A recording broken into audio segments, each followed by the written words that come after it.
सबकी आवाज़ media network में मैं रफ़ीउद्दीन रफ़ीक आपका इस्तकबाल करता हूँ।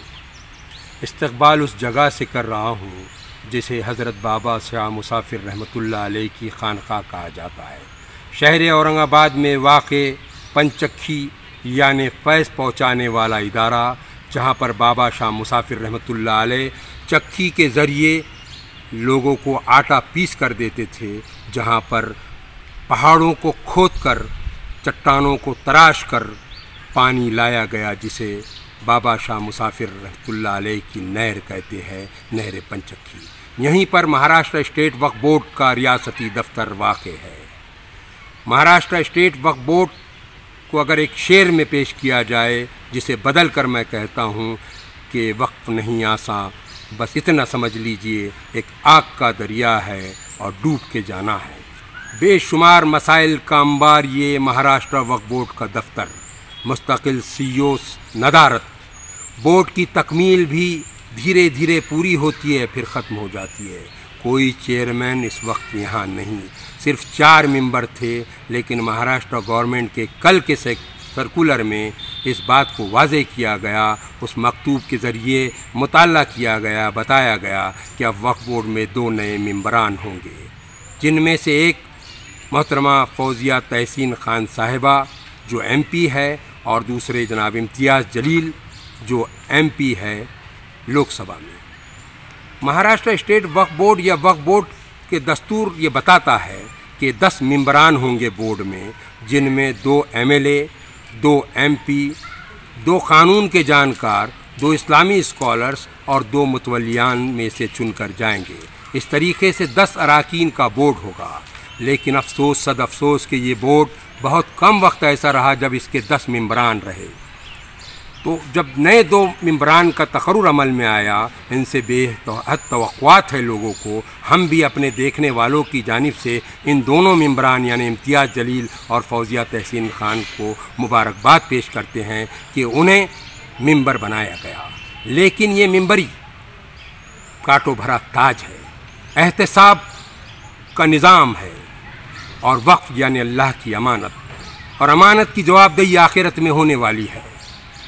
यूँ तो हज़रत उमर बिन ख़त्ताब रज़ियल्लाहु ताला अन्हु के दौर में इदारा वक्फ शुरू हुआ।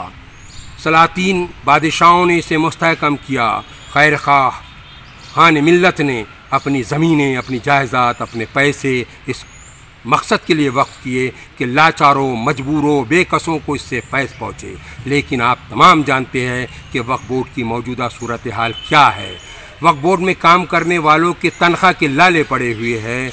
गवर्नमेंट की तरफ से जो इमदाद मिलती है नहीं के बराबर या नहीं मिलती है। CEO का मुस्तकिल ओहदा भी नहीं है। चेयरमैन कई दिनों से मौजूद नहीं हैं। ऐसे हालात में इन मेंबरान का तकर्रुर अमल में आया, जिनकी ज़िम्मेदारी बहुत बढ़ चुकी है या बढ़ जाती है। आज हमने शहर औरंगाबाद और महाराष्ट्र भर के उन अफराद से गुफ्तगू की जो वक्फ बोर्ड पर नज़र रखते हैं या जो समाजी खिदमत अंजाम देते हैं, और उनसे पूछा कि इन 2 नए मेंबरान के तकर्रुर के बारे में आप क्या सोचते हैं, या आप क्या महसूस करते हैं, या आप इनसे क्या कहना चाहते हैं। तो देखिए उन लोगों के तासुरात जो दर्द रखते हैं कौम मिल्लत का। ये तो बहुत ही खुशाइन बात है और बहुत अच्छी बात है। ये तो बहुत पहले होना चाहिए था। बोर्ड मुकम्मल नहीं था, और जब से बोर्ड कायम हुआ वो कभी मुकम्मल ही नहीं रहा। अब ये 2 लोगों को इन्होंने नुमाइंदगी दी है, बहुत अच्छी बात है।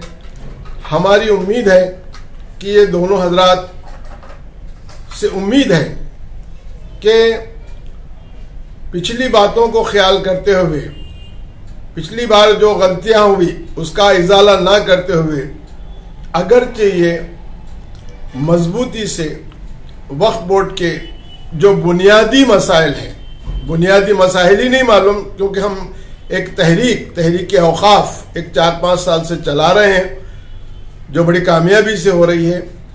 हमें उम्मीद है कि ये लोग माजी की गलतियों को न करते हुए, बोर्ड इंडिपेंडेंट है, बोर्ड को पूरे इख्तियारात हैं, और बोर्ड अगर चाहे तो हमारी बाप दादाओं की जो अजदादें हैं, जायदादें हैं, उसको भी बचा सकते हैं।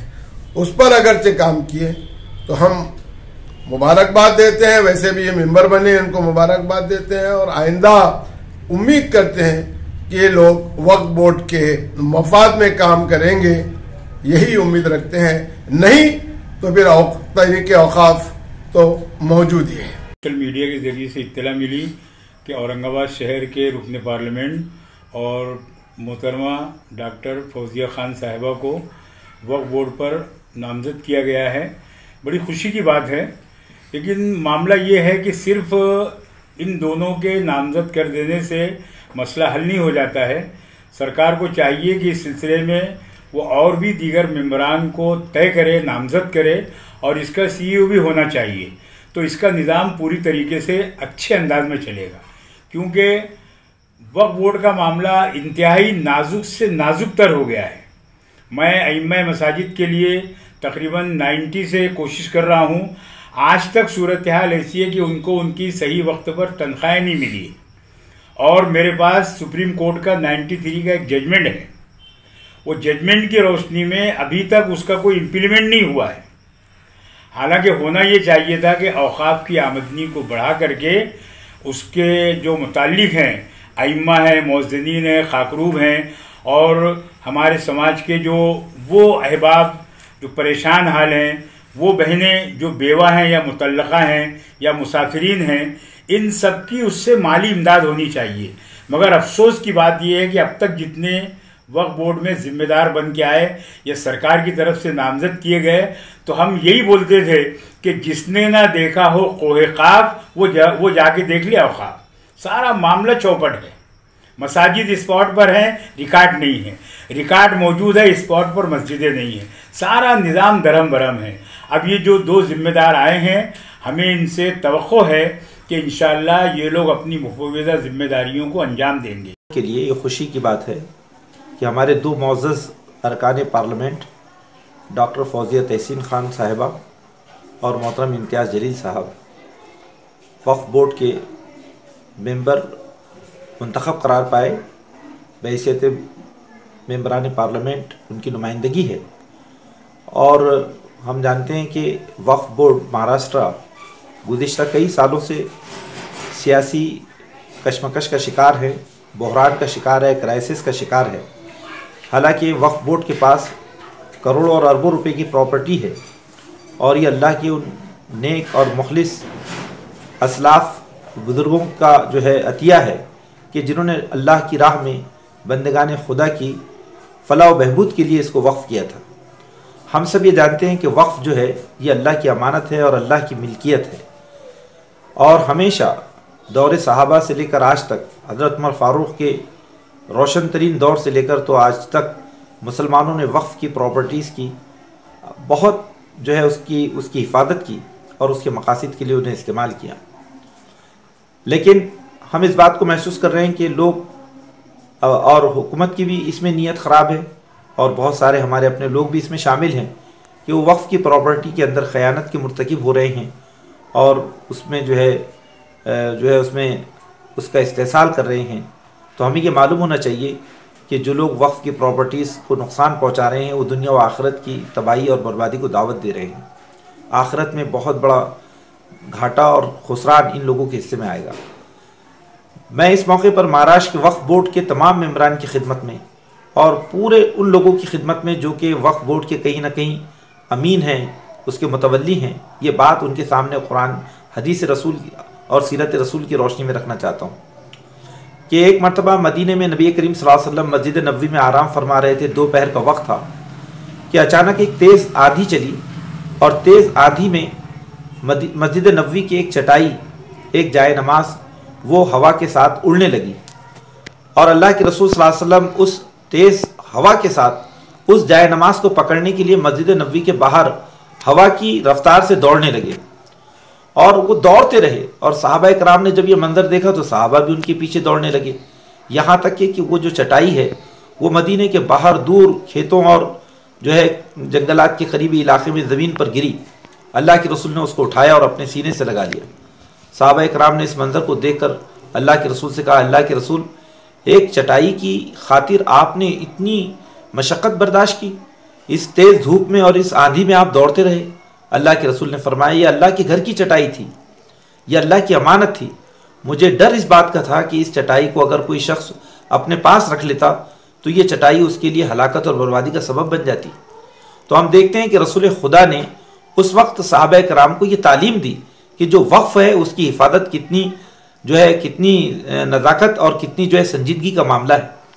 लेकिन आज हमारा ये एहसास ख़त्म होता जा रहा है। हम इस मौके पर अपने बिरादरान मिल्लत से, अपने उलमा इकराम से, वक्फ मेम्बरान से और पूरे वक्फ के मुतवल्लियान से गुजारिश करेंगे कि ये अरबों और खरबों की जो प्रॉपर्टी है वक्फ की, इसकी हिफाजत कीजिए और उम्मत मुस्लिमा और दीन और आलमे इंसानियत की मफाद में इसका इस्तेमाल हो।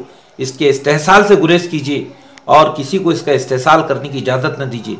डॉक्टर फौजिया तहसीन खान और इम्तियाज़ जलील साहब, इन लोगों के लिए बेहतरीन मौका है कि वो वक्फ बोर्ड को उसके मकासद के तईं उसको नई बुलंदियों पर पहुँचाएँ। बस इसी के साथ मैं अपनी ये दो बातें ख़त्म करता हूँ। अल्लाह हम सबको अमल की तौफीक अता फरमाए। सबसे पहले तो मैं मुबारकबाद दूंगा फौजिया मैडम को और इम्तियाज़ जलील साहब को कि उनकी उनको चुना गया है या नामज़द किया गया है अपने से इस वक्फ बोर्ड की मेंबरशिप के लिए।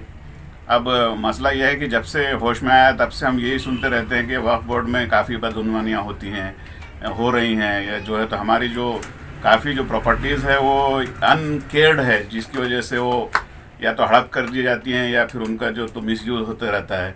और दूसरा और एक लोगों को जो शिकायत रहती थी वो ये भी है कि इसमें बहुत सुस्त रफ्तारी से काम होते हैं। तो मैं ये उम्मीद करता हूँ कि ये दोनों भी जो साहिबान हैं, मैडम भी और इम्तियाज़ जलील भी, ये दोनों भी काफ़ी पढ़े लिखे और एक्सपीरियंस्ड लोग हैं। मुझे ये कभी उम्मीद है कि ये लोग वक्फ एक्ट जो भी है उसको पूरी तरह से अच्छे से पढ़ के समझ के और ये कोशिश ये करेंगे कि ये जो भी ऑफिशियल्स है जो सही ढंग से आवाम की और मुसलमानों की फलाह व बहबूद के लिए काम कर रहे हैं या नहीं। और मैं ये चाहूँगा कि जो भी वक्फ की जायदाद है या जो भी वक्फ की प्रॉपर्टीज़ है उनका इस्तेमाल कम्युनिटी के फलाह व बहबूद के लिए हो। वो किस शक्ल में होगा वो तो पॉलिसी मैटर है जो बोर्ड के मेंबरान तय करेंगे, मगर बहरहाल हम ये उम्मीद करते हैं कि इसके इस्तेमाल किसी एक फ़र्द के लिए नहीं बल्कि जो मूवमेंट्स है, जो एक्टिविटीज़ है पब्लिक वेलफेयर के लिए, कम्युनिटी वेलफेयर के लिए उनके होंगे। और दूसरी बात तो यह है कि ये ज़िंदगी तो आनी जानी है, मेंबरशिप आनी जानी है, लोग याद रखते हैं आपको, आप किस ढंग से आपने किया। मुझे उम्मीद है और मैं ये चाहूँगा कि मैडम भी और इम्तियाज़ जलील तो मेरी ही उम्र के हैं, हम दोनों जब वो जर्नलिस्ट बने थे मैं डॉक्टर बना था, तो मैं ये उनसे ख़ास तौर पे कहूँगा कि आप यंग हैं और एनर्जेटिक हैं, अभी आप कोशिश ये कीजिए कि इसमें कुछ ऐसे चेंजेस आए जिसके दूररस नतायज हों, अच्छे नतायज। अभी आज के अखबार के ज़रिए से और सोशल मीडिया के ज़रिए से हमें मालूम हुआ कि महाराष्ट्र गवर्नमेंट ने महाराष्ट्र वक्फ बोर्ड की जो 2 खाली असामियाँ थी मेंबर ऑफ पार्लियामेंट के ज़ुमरे की, उसे पुर किया गया है। तो जहाँ तक मुझे मालूमात मिली है कि उन्हें हुकूमत महाराष्ट्र ने नॉमिनेट किया है, इन्हें नामज़द किया है। तो हम तो इन दोनों मेंबर ऑफ पार्लियामेंट को उसकी मुबारकबाद देंगे, लेकिन हमारी एक दरख्वास्त है दोनों मेंबर ऑफ पार्लियामेंट से कि वो इस नामजदगी को कबूल ना करें, बल्कि हुकूमत महाराष्ट्र से कहें कि वो इस दोनों जगहों के लिए इलेक्शन कंडक्ट करे और इलेक्शन के जरिए वो फॉर्म भरे उसके अंदर इलेक्शन कंडक्ट करने के बाद, और ये 2 ही मेंबर है, दोनों के दोनों विदाउट बिला मुकाबला वो मुंतखब होने वाले हैं। तो उसका फायदा ये है असल में कि अभी 2018 के अंदर एक औरंगाबाद हाई कोर्ट ने एक जजमेंट पास किया था कि कोई भी पॉलिसी डिसीजन अगर महाराष्ट्र वक्फ बोर्ड को लेना है तो उसमें नॉमिनेटेड मेंबर की तादाद से ज्यादा इलेक्टेड मेंबरान की तादाद होना चाहिए। तो ये जो दोनों मेंबरान हैं, अगर इनको नॉमिनेट किया गया है तो ये पॉलिसी डिसीजन लेने के लिए जरा तकलीफदा होने वाला है, क्योंकि आज हम देखते हैं कि अभी इनके दोनों के नामजदगी के बाद आज टोटल 6 मेंबरान के हो गए हैं इस वक्फ बोर्ड के अंदर। 6 में से 4 जो है वो नॉमिनेटेड है और 2 ही इलेक्टेड हैं। तो कोई भी पॉलिसी डिसीजन अगर 6 के 6 लोग मिलकर लेते हैं अगर, तो फिर ये कंटेम्प्ट ऑफ कोर्ट हो जाएगा इसके अंदर। इसलिए दोनों मेंबर ऑफ पार्लियामेंट से हमारे औरंगाबाद शहर में हमारे कहावत मशहूर है, जिसने ना देखा हो कोहे काफ वो जाके देखे औकाफ। तो औरंगाबाद जो हमारे महाराष्ट्र स्टेट वक्फ बोर्ड का यहाँ पर मरकजी ऑफिस है और उसकी सूरत हाल को हमने 12 लोगों के सामने पेश किया है। और अभी जो है उसके 2 मेंबरान का जो मतलब जो वक्फ कानून है उसमें ये तय किया है कि मेंबर पार्लियामेंट उसमें 2 मेंबर रहेंगे। तो इत्तेफाक से हमारे महाराष्ट्र के 2 मेंबर पार्लियामेंट, एक अली जनाब इम्तियाज जलील साहब और दूसरे डॉक्टर फौजिया खान साहिबा, दोनों मेंबर पार्लियामेंट हैं और दोनों का इंतखाब इसमें अमल में आया है, दोनों मेंबरान बन गए हैं। हमें उम्मीद है कि वक्फ बोर्ड के जो मसाइल है, देरीना मसाइल और जो बदनाम हुआ है वक्फ बोर्ड और वक्फ बोर्ड के जो हालात है, वहाँ का स्टाफ नहीं है, वहाँ पर जो है फाइलें गायब है, वहाँ पर ग्रांट नहीं है, फंड नहीं है, ऐसे बहुत सारे मसाइल हैं जिस पर तहरीक औकाफ ने गुज़िश्ता 3 साल से मुसलसल आवाज़ें उठाई है, हुकूमत से भी नुमाइंदगी की है, कई मसाइल में फ़ायदा भी हुआ है। हमें उम्मीद है इन 2 मेंबरान से और कि ये बहुत जल्द बोर्ड की जो है तश्कील पाएगा और जो मसाइल है उसको हल करने के लिए अपनी सलाहियतों का इस्तेमाल करेंगे। आपका इसमें ग्रामी? मैं मिर्जा अब्दुल कय्यूम नदवी, सेक्रेटरी तहरीक औकाफ औरंगाबाद। ये थे तासुरात उन अफराद की जो खुल के कह रहे थे, बकौल शायर खुल के कहो कुछ बात तो कुछ बात बने, ये दौर इशारात किनात नहीं है। और वाक़ई जिस तरीके के मसाइल वक्फ बोर्ड को दरपेश है, जिन मसाइल से ये इदारा जूझ रहा है, ये सब लोगों का यही कहना था कि वक्फ यानी अल्लाह की अमानत, उसका तहफ़्फ़ुज़ हमारी ज़िम्मेदारी।